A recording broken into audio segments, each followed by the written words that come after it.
ઉસ્તાદ, આજે તો સમજો પાર્ટી થવાની છે. હા, ચારે બાજુ લોહી અને માંસ જ માંસ હશે. આપણે બંને મળીને મજાથી ખાઈશું. ગ્રીન વર્લ્ડ જંગલમાં સુંદર સવાર હતી. જાનવરો તળાવના કિનારે સવારની તાજી હવા માણતા હતા અને પક્ષીઓ પોતાના માળામાં બેઠા બેઠા તાજી હવા ખાતા હતા.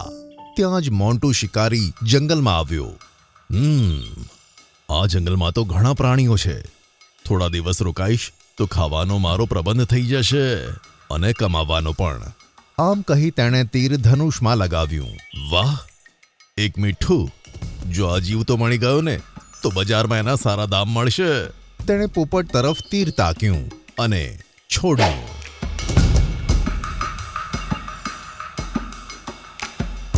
અરે મીઠું, ત્યાંથી હટી જા.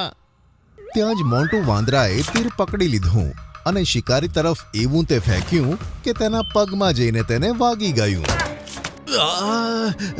ઓ માં, મરી ગયો રે બાબા.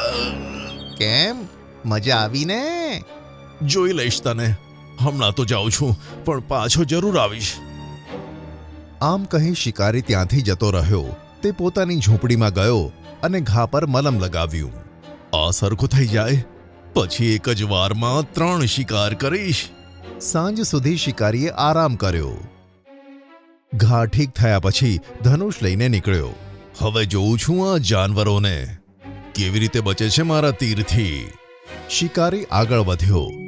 રામુ હાથી અને છોટું હરણ એકબીજા સાથે વાત કરતા હતા. છોટું હરણ, વિચારું છું કે મારું વજન કઈ રીતે વધારું. હાથી થઈને આ સારું નથી લાગતું.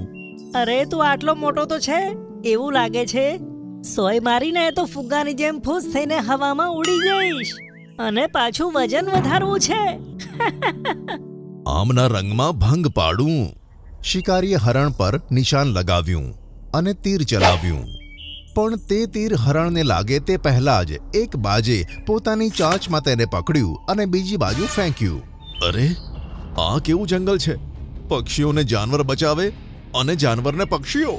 આ છે અમારી જંગલની એકતા. શિકારી ભાઈ, તમારો અહીંયા કંઈ થવાનું નથી. અહીંથી જવામાં જ તમારી ભલાઈ છે. ના, હું આટલી જલ્દી હાર નહીં માનું. ત્યાં જ 2 ચીલ અને એક કાગડો તેની ઉપર તૂટી પડ્યા. અરે અરે, બચાવો. તે પોતાના માથાને બચાવતો ત્યાંથી ભાગી ગયો અને બધા જાનવર હસવા લાગ્યા. આ જાનવરોમાં એકતા બહુ છે એટલે હું કશું બગાડી નથી શકતો, પણ હવે આમની એકતા ભંગ કરવી પડશે. તેની ઝૂંપડીમાં એક લાલ પાંજરું હતું જેમાં લાલ પોપટ હતો.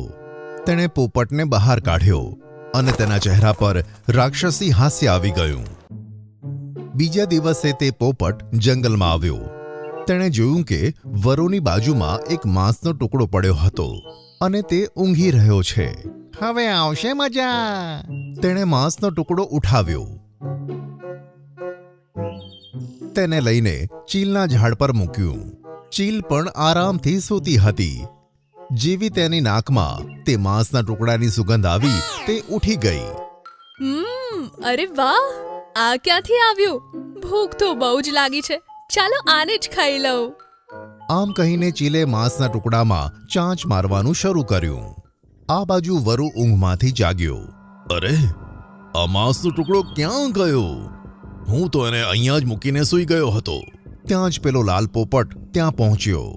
વરુભાઈ, મને ખબર છે તમારું માંસ કોણે ચોર્યું છે, પણ પ્રોમિસ કરો મારું નામ તેને નહીં આપો, નહીં તો મને મારી નાખશે. અરે, એવું કંઈ નહીં થાય. તું મને બતાય, આવી ભૂલ કરી કોણે? સારું, બતાવું છું. મેં ચિંકી ચીલને તારો માંસનો ટુકડો લઈ જતા જોઈ હતી. તેની આ હિંમત! આમ કહી વરુ ત્યાંથી નીકળ્યો અને ચીલ પાસે પહોંચી ગયો. વાહ, મારું ચોરેલું માંસ બહુ આરામથી ખાઈ રહી છે. ચોરી કરતા શરમ ના આવી? ના, મેં ચોરી નથી કરી.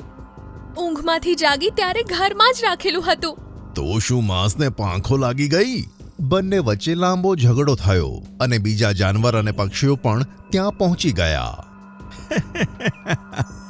લાગે છે આઈડિયા કામ કરે છે. હવે આ જ રીતે પોપટ જાનવરોનું ખાવાનું ચોરીને પક્ષીઓ સુધી પહોંચાડતો અને પક્ષીઓ પર હુમલો કરીને જાનવરો પર તેનો આરોપ લગાવતો. ધીરે ધીરે હવે પક્ષી અને જાનવરોમાં લડાઈ શરૂ થઈ ગઈ. બધા સામસામે ઊભા હતા. બહુ થયો તમારા જાનવરોનો અત્યાચાર. હવે કાં તો તમે રહેશો કાં તો અમે. તમારી આ જ ઈચ્છા હોય તો ભલે. આજે સાંજે તળાવના કિનારે અમે બધા જાનવર પક્ષીઓને ખતમ કરી નાખીશું. ઉસ્તાદ, આજે તો સમજો પાર્ટી થવાની છે. હા, ચારે બાજુ લોહી અને માંસ જ માંસ હશે. આપણે બંને મળીને મજાથી ખાઈશું. સાંજ પડતા જ શિકારી અને પોપટ વડના ઝાડની પાછળ સંતાઈને આ બધો નજારો હવે જોવા લાગ્યા. એક બાજુ જાનવરોનું ઝુંડ અને બીજી બાજુ પક્ષીઓનું ઝુંડ, બંને સામ સામે એકબીજાને ગુસ્સાથી જોતા હતા. હવે આવશે મજા. તો હવે શરૂ થાય છે પહેલો મુકાબલો. આ સાંભળી મોન્ટુ વાંદરો પોતાના બંને હાથમાં એક એક માંસના ટુકડા લાવ્યો અને નીચે મૂકી દીધા. જોઈએ પક્ષીઓ અને જાનવરોમાં કોણ વધારે ખાય છે. મુકાબલો શરૂ થાય છે હવે. આ કેવો મુકાબલો છે? જાનવરો ગાંડા છે કે શું? એક માંસના ટુકડાને બાજ ખાવા લાગ્યું અને બીજાને શિયાળ ખાવા લાગ્યું. શિયાળ શિયાળ શિયાળ શિયાળ, ગોલ્ડી બાજ ગોલ્ડી બાજ ગોલ્ડી બાજ. તો મિત્રો, શિયાળે પહેલા ખાવાનું ખતમ કર્યું છે, તો જીત થઈ બાજની. યા, અમે જીતી ગયા. આ શું બકવાસ છે? ખાવાનું શિયાળે પતાવ્યું અને બાજ જીતી ગયો. હવે બીજો મુકાબલો. જોઈએ છે પક્ષીઓ પહેલા ઝાડ પર ચઢે છે કે પછી જાનવરો. આમ કહેતા જ મોન્ટુ વાંદરો ઝાડ પર ચઢવા લાગ્યો અને ટીનું ચકલી ફટાકથી ઉડીને ઝાડ પર જઈને બેઠી. આ મુકાબલામાં જીત થઈ છે મોન્ટુ વાંદરાની. તાળીઓ વગાડો મિત્રો. આ લોકો એકબીજાને મારશે ક્યારે? હવે થશે મોતનો ખેલ. લાગે છે હવે આ લોકો લડશે. ચાલો જોઈએ કે પક્ષીઓ અને જાનવરોમાં કોણ સારો ડાન્સ કરી શકે છે. આ સાંભળી શિકારીએ પોતાના વાળ ખેંચ્યા અને સામે કૂદી પડ્યો. બહુ થયું, બહુ થયું. તમે જાનવર અને પક્ષીઓ પાગલ છો. મુકાબલો કરવો હોય તો લડીને કરો. આમ ખાઈ અને નાચીને કોણ મુકાબલો કરે? આમ તો તમારામાં લડાઈ થશે જ નહીં. આ સાંભળી બધા જાનવરો અને પક્ષીઓ થોડી વાર શાંત રહ્યા, પછી જોરથી હસવા લાગ્યા. અમારી વચ્ચે કોઈ દિવસ લડાઈ થશે નહીં, એ તો અમે તે દિવસે જ તને કહ્યું હતું ને. પછી તો શું કામ તારા પોપટને મોકલીને અમારી વચ્ચે લડાઈ કરવા માંગતો હતો? શું તમને તેના વિશે ખબર છે? હા, પહેલા દિવસે જ અમને ખબર પડી ગઈ હતી કે પોપટને તે જ મોકલ્યો છે. તેથી અમે પણ તને મૂર્ખ બનાવવા માટે ખોટી ખોટી લડાઈઓ કરતા હતા. કેમ, મજા આવીને શિકારી ભાઈ? આના પર શિકારી ગુસ્સેથી લાલચોળ થઈને બોલ્યો, હું તમને જોઈ લઈશ, બદલો લઈને જ રહીશ. હવે સમય આવી ગયો છે તને તારું ઇનામ આપવાનો. ચલો મિત્રો, શરૂ થઈ જાઓ. સાંભળતા જ પક્ષીઓએ શિકારીના માથા પર હુમલો કર્યો. અરે મારું માથું! અને પછી ગેંડાએ એને એવી તો ટક્કર મારી કે તે હવામાં ઉડ્યો. ઉસ્તાદ, હું પણ આવું છું. એકલા એકલા ક્યાં જાઓ છો? આમ કહેતા કહેતા પોપટ પણ તેની પાછળ ઉડી ગયો. મિત્રો, એકતામાં એ શક્તિ હોય છે જે મોટી મુશ્કેલીનો સામનો પણ સરળતાથી કરી શકે છે. હંમેશા પોતાના મિત્રો પર વિશ્વાસ કરો અને કોઈની વાતમાં આવીને કોઈ સંબંધ ખરાબ ના કરો. અરે અરે કીડી બહેન, શું કરે છે તું? તે તો તારું પેટ ભરી લીધું. હવે તું બચેલા દાણાને ક્યાં લઈ જાય છે? હું દરરોજ અડધું ખાવાનું ખાઉં છું અને બાકીનું બચાવીને ઘરમાં મૂકી દઉં છું, જે આ ગુફામાં છે. આને કહેવાય મહેનત વગર ખાવાની વ્યવસ્થા કરવી. ડ્રીમલેન્ડ જંગલમાં રોકી નામનો એક કાગડો રહેતો. જેની જિંદગી જીવવાની રીત બીજા બધા જાનવરોથી અલગ હતી. મૂર્ખ જાનવરો રોજ કલાકો મહેનત કરીને ખાવાનું શોધે અને પછી તેને પોતાના ઘરે લાવે ત્યારે તેમને ખાવાનું નસીબ થાય. પણ મારો હિસાબ તો બધાથી જુદો. તેણે જોયું કે ટીનું ચકલી પોતાના પંજામાં સફરજનને દબાવીને ઘણી મુશ્કેલીથી પોતાના માળામાં લાવી રહી છે. અરે ટીનુ ચકલી, આજે તને આવવામાં આટલું મોડું કેમ થયું? હું ક્યારનો તારી રાહ જોતો હતો. તો જરૂર મારું ખાવાનું ચોરવા આવ્યો હોઈશ, તેથી જ મારી રાહ જોતો તો ને. અરે એ વાત નથી. હમણાં તારો નાનો ભાઈ માળા પર આવ્યો હતો. બહુ રોતો હતો. શું મારો ભાઈ રડતો રડતો આવતો તો? તેને તે રડવાનું કારણ ના પૂછ્યું? ઘણી મહેનત કરી. મેં બતાવ્યું કે તારી મમ્મીની બંને પાંખો કપાઈ ગઈ છે અને અંતિમ શ્વાસ લઈ રહી છે. શું કહ્યું તે? મારી મમ્મી છેલ્લા શ્વાસ લઈ રહી છે? આ સાંભળી ટીનું ચકલીને ઝાટકો લાગ્યો અને આંખોમાં આંસુ લઈને ઝટપટ ત્યાંથી ઉડી ગઈ. આને કહેવાય મહેનત વગર ખાવાની વ્યવસ્થા કરવી. આમ કહીને ખુશ થઈને તે ટીનુના માળામાં ગયો અને ત્યાં રાખેલું સફરજન મજાથી ખાવા લાગ્યો. વાહ, મજા આવી ગઈ. જો મહેનત કરીને ખાત તો આટલી મજા ન આવત. તેણે અડધું સફરજન મજાથી ખાધું અને બાકીનું અડધું જમીન પર ફેંકી દીધું. ખાવાનું તો ખાઈ લીધું, હવે થોડી મોજ મસ્તી કરવામાં આવે. આમ કહીને તે હવામાં ઉડી ગયો. આવી જ ચાલાકીથી તે જંગલના બીજા જાનવરોને પણ મૂર્ખ બનાવતો. આ જંગલમાં એક મહેનતું કીડી પણ રહેતી હતી અને એ જ વખતે કાગડો ડાળ પર બેઠો બેઠો ઠઠ્ઠા મશ્કરી કરતો કરતો તે કીડીને જોતો હતો.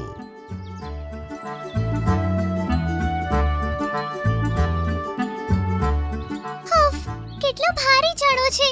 આને અહીં સુધી લાવતા લાવતા તો મારી હાલત જ ખરાબ થઈ ગઈ. કીડીએ તે ચણાને થોડો ખાધો. હવે તેનું વજન થોડું હલકું થયું હતું. ફરીથી તેણે તે ચણાને ઉપાડ્યો અને પોતાની ગુફા તરફ આગળ વધી. અરે અરે કીડી બહેન, શું કરે છે તું? તે તો તારું પેટ ભરી લીધું. હવે તું બચેલા દાણાને ક્યાં લઈ જાય છે?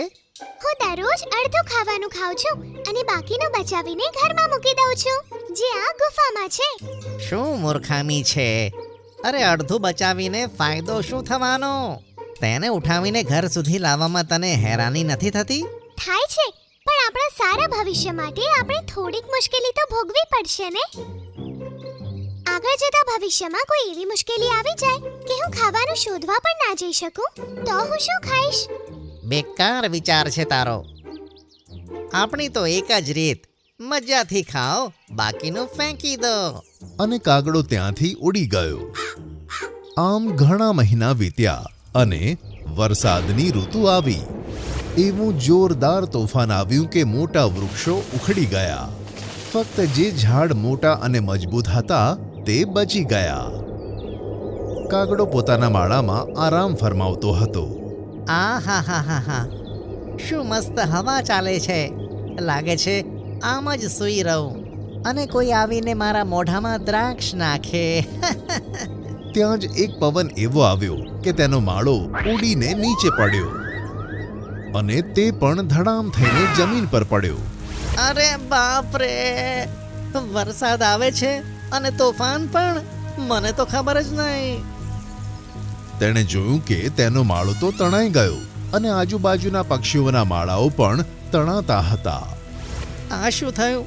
મેં તો આવું વિચાર્યું જ નહોતું. ખૂબ જ વરસાદને કારણે તે ઉડી શકતો ન હતો. તે ભારે પવનમાં આગળ જઈ શકતો ન હતો અને પાછળ તણાતો હતો. હવે તો મારે કોઈની મદદ લેવી પડશે. અને પછી તે ટીનું ચકલી પાસે ગયો કે જે પોતાના ભાઈના લાકડાના માળામાં હતી. ટીનું ચકલી, ઓ ટીનું ચકલી. તેનો અવાજ સાંભળીને ટીનું ચકલી દરવાજો ખોલી બહાર આવી. ટીનું, મને આ માળામાં લઈ લે.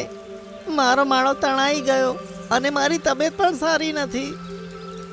હો તે કયા ઉપકાર કર્યા છે તો હું તારી મદદ કરી દઉં. બોલ. હું મુસીબતમાં છું. તે પેલા દિવસે મારી મમ્મીની પાંખ કપાઈ ગઈ તેવું જુઠ્ઠું બોલીને મને કેટલી હેરાન કરી હતી. હું ભૂખ્યા પેટે ઉડી ગઈ હતી.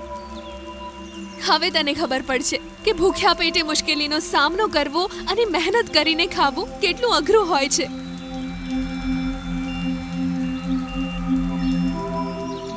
આમ કહીને તેણે જોરથી દરવાજો બંધ કર્યો. હવે કાગડાને પોતાની ભૂલ સમજાતી હતી. ના મારા કર્મ સારા હતા કે ન તો મારો સ્વભાવ, એટલે જ કોઈ મારી મદદ નથી કરતું. એમ વિચારી તે આગળ વધ્યો. તેણે જોયું તો એક કીડી તેની ગુફાની બહાર ઊભી હતી અને તેના હાથમાં એક ઝાડનું પાંદડું છે. અરે કીડી, તું આ શું કરે છે? મારી ગુફાની અંદર મહિનાઓ માટે જમા કરેલું ખાવાનું છે અને આ પાણી પણ ગુફા તરફ જઈ રહ્યું છે. તેથી આ પત્તાની મદદથી પાણીને ગુફામાં જતું રોકી રહી છું. શું હું પણ તારી ગુફામાં રોકાઈ શકું કીડી? જરૂર રહી શકો છો રોકીભાઈ. અંદર મેં ઘણું બધું ખાવાનું જમા કરીને રાખ્યું છે. તેની મદદથી તમે બહાર ક્યાંય પણ ગયા વગર આરામથી ગુફામાં રહી શકો છો. હું તો તેમ પણ આ વરસાદ રોકાય ત્યાં સુધી આવી જ રીતે પાણીને અંદર જતું રોકવા માટે હું અહીંયા ઊભી રહીશ. કીડીની આવી વાતો સાંભળી કાગડાનું હૃદય પીગળી ગયું. મેં તો તને એક દાણો ઉઠાવવામાં પણ મદદ નહોતી કરી અને તું છે કે જેણે આખો મહિનો મહેનત કરીને અનાજ ભેગું કર્યું અને હવે તું એ મને આપે છે. તો બીજું શું કરી શકો છો કાગડા ભાઈ? ખાવાનું એટલે જ ભેગું કર્યું હતું કે મુશ્કેલીમાં કામમાં આવે. પછી તે હું ખાઉં કે બીજું કોઈ? તારી આ હિંમત અને દયાળુ સ્વભાવ જોઈને મારામાં પણ મહેનત કરવાની ભાવના જાગી છે. હવે જો હું શું કરું છું. કાગડો ત્યાંથી ઉડ્યો અને મોઢામાં એક કાંકરો દબાવીને લાવ્યો. તેને કીડીની સામે નાખીને ફરીથી ઉડી ગયો. આ જ રીતે તેણે બીજો કાંકરો લાવીને કીડીની સામે મૂક્યો. આમ તેણે કલાકો સુધી મહેનત કરી અને જ્યાં કીડી પત્તું લઈને ઊભી હતી ત્યાં ઘણા બધા કાંકરા ભેગા થયા અને દિવાલ બની ગઈ કે જેને પાણી અથડાઈને પાછું જવા લાગ્યું. અરે વાહ કાગડા ભાઈ, તમે તો બહુ મોટી દિવાલ બનાવી દીધી. હવે તો પાણી ક્યારેય ગુફાની અંદર નહીં આવી શકે. આ સાંભળીને કાગડાને ખૂબ જ ગમ્યું. પછી બંને જણા ગુફામાં જઈને ખાવાનું ખાવા લાગ્યા. બહુ મજા આવે છે. જો મહેનત કર્યા વગર ખાતો તો આ ખાવાની જરાય મજા ના આવત. કાગડાએ આજે આ પાઠ શીખ્યો કે આપણે મહેનત કરવી જોઈએ અને બીજાને મદદ કરતા રહેવી જોઈએ. તો જ ખરાબ પરિસ્થિતિમાં આપણે એકલા અને દુર્બળ નથી હોતા.